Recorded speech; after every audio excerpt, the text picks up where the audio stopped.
പ്രവാചക സല്ലല്ലാഹു അലൈഹി വസല്ലമയുടെ വീട്ടിൽ 10 വർഷക്കാലത്തോളം സേവനം ചെയ്ത അനസ് റളിയല്ലാഹു അൻഹു പറയുന്നു. നിങ്ങൾ ആലോചിക്കണം, നമ്മളൊക്കെ ആലോചിക്കണം, നമ്മുടെ കൂടെ നമ്മുടെ വീട്ടിൽ ജോലിക്ക് വരുന്ന, നമ്മുടെ പാടത്ത് പണിക്ക് വരുന്ന, നമ്മുടെ പറമ്പിൽ പണിക്ക് വരുന്ന ഒരു മനുഷ്യൻ എത്ര കാലം നമ്മളോട് നല്ല രൂപത്തിൽ പെരുമാറുന്നു.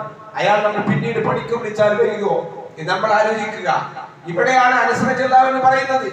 അനസ് റളിയല്ലാഹു അൻഹു പറയുന്നത് ഖദിബ്തു നബിയ സല്ലല്ലാഹു അലൈഹി വസല്ലം 10 സീനി.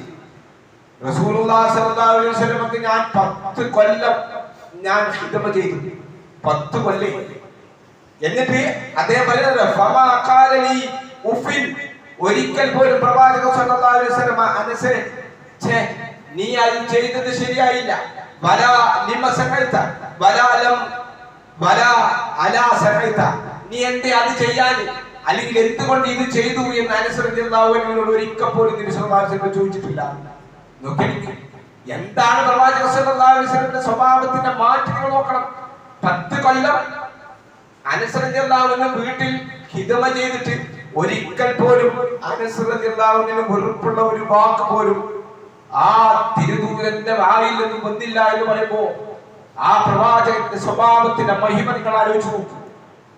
എത്രമാത്രം ഉന്നതമായ സ്വഭാവത്തിന്റെ, ഉത്കൃഷ്ടമായ സ്വഭാവത്തിന്റെ മൂർത്തിയ ഭാവമായിരുന്നു മഹാനായ പ്രവാചക സല്ലല്ലാഹു അലൈഹി വസല്ലം.